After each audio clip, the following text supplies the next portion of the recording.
How to download apps on Android. Now, if you want to download applications in your Android phone, you will have two options primarily. One is Google Play Store, which will be available in every single devices, and there will be another application which is provided by the phone manufacturer. For example, Samsung have this Samsung Store in order to get the applications. If you use some other application, you will have some different applications in the place of this store.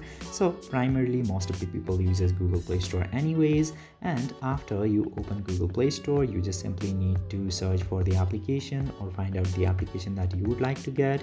For example, let's select ChatGPT, and after you select the application, you will get install button. So simply tap to install button and the application will be downloaded in your device in no time. And this is how you can download and install application in your Android. I hope this video was informative. If yes, don't forget to hit that subscribe button.